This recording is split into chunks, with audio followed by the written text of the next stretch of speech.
living in a man's world. They think I'm plastic. It's fantastic. Barbie genuinely surprised me.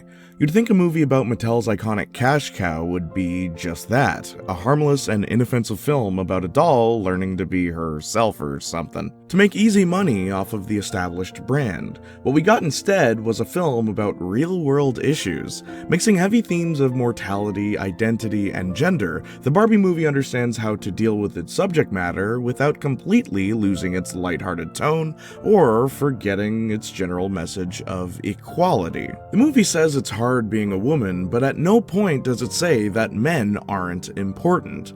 The movie's depiction of the real world has men in charge of things, which is inverted in Barbieland, where women are in charge. And sure, Barbieland may look more colorful and dreamlike, but just like the real world, it's not perfect for everyone. The Kens have no identity. They're defined entirely by what they're branded as. And when Barbie is asked where the Kens go in Barbieland, she says that she doesn't know. There's inequality in both worlds, and the film doesn't ignore that.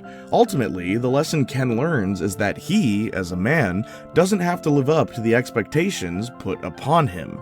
He doesn't need a woman's attention to be considered a real man. He can just be himself and fulfill his own dreams instead of competing for the affections of others. This surprised me because, well, I was promised man-bashing. Where was the man-bashing? I thought the message was encouraging. On the flip side, Barbie, having been exposed to the suffering of the real world, chooses to become human and stay in the real world forever.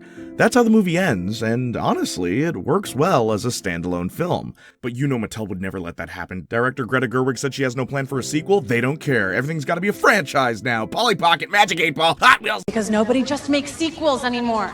Despite all of this, I actually think a Barbie sequel could work. There's certainly enough material to work off of, and if you think about it, Mattel no longer having a stereotypical default Barbie, and them wanting to cash in on other properties would be the easiest setup for the bustling big-budget beauty that could be Barbie 2.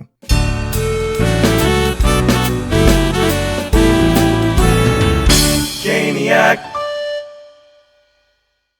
Though the movie ends on a positive note, what becomes apparent after a little bit of thought is the fact that Barbieland no longer has its main Barbie.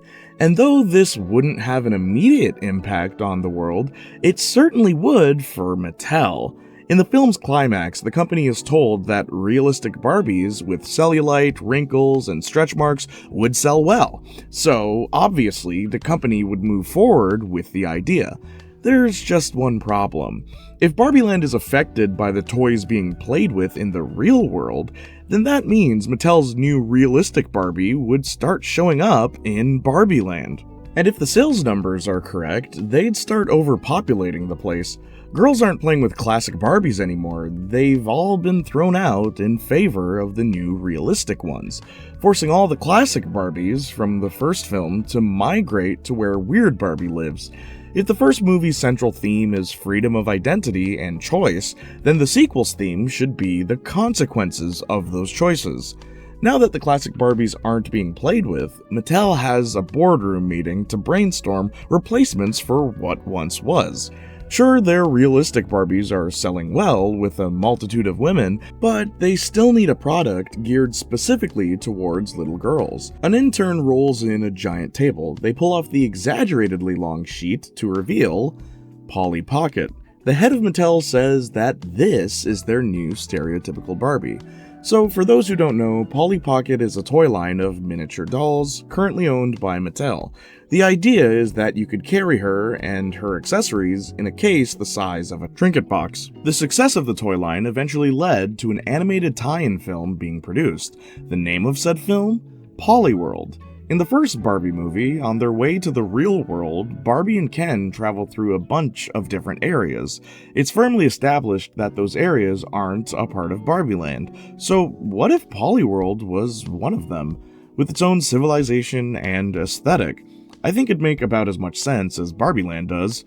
Anyway, in the real world, we're reintroduced to Barbara, the original stereotypical Barbie, and we see how she's been adjusting to the real world. You know, the jaded, nihilistic, patriarchal, self-indulgent. Spoiler alert, she doesn't. But don't worry, we're not going to undo the previous film's events, because that's what bad sequels do. There's just a part of her that misses the simplicity of Barbie Land.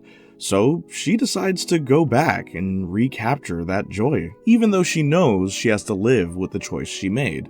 So this trip will just be temporary. Once she arrives, she learns that Barbie Land is starting to look just like the real world, the one she couldn't adjust to. She goes to Weird Barbie to figure out what's going on, and she's told that all the classic Barbies are losing their strength because no one is playing with them anymore. If you want to twist the knife just a little bit, you can have all the realistic Barbies just kind of standing around in Barbie Land, because people in the real world are just taking pictures of them and posting them on Instagram or something. That'd be kind of funny. Barbara asks who is being played with, and Weird Barbie tells her a girl from another world. So Barbie gathers her friends, and they go on an adventure to Polyworld, hoping to restore unity in Barbie Land. And there you have it, Barbie 2, a big adventure flick where the Barbies learn about other worlds. You could have them seek the magic 8-ball for guidance, have them bump into Ken and the Masters of the Universe, ultimately resulting in a Boomco battle between classic Barbies and Mattel itself. The moral of the movie? Being feminine doesn't mean being weak. Suppose Mattel, in their infinite wisdom, advertised realistic Barbie as everything but feminine. If you want to simplify it, you could make sure the realistic Barbies never wear pink. You know, a big identifying factor of the classic Barbies. Seriously, it could totally work for a sequel, but if they don't make a sequel, I'd totally understand. Sometimes it's good to just make a movie, a focused narrative comprised entirely of one part. Not every story needs a crazy amount of lore, not every story needs all its questions answered, and not every story needs to continue. Sometimes it's good to just let something have a beginning, middle, and end. And on its own, it deals with its themes very well. For a while now, I've been suffering from what I can only describe as a dying passion. I've had unfinished scripts laying around my office for months, and every time I've tried to record them, I just figure, what's the point? Hardly anyone's watching anymore. But then I saw the Barbie movie, and it presented a great question. As life passes us by, opportunities arise to discover something one may not have realized previously. And in these brief moments of realization, we cling to questions we've subconsciously been asking ourselves the whole time. Why do we live, and what do we want? It's in our ability to choose how we answer those questions that we find who we really are. Why do I live? I live to prove that life gets better. What do I want? I want that flippin' silver play button, got that! Be sure to follow me on my social medias, but especially Twitch if you want to see me live stream.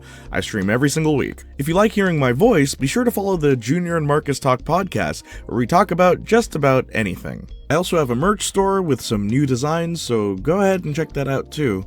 And Discord. So, what would you do for a Barbie sequel? Do you have any other ideas of which Mattel products could or couldn't work as a movie, or how you'd be able to fit them into my Barbie plot? Let me know in the comments down below. Until then, I'll leave you with this. But before Freddy gets in, he turns to the bartender and says, "Hey, I never got your name." To which the bartender responds with, "Vega. Tori Vega."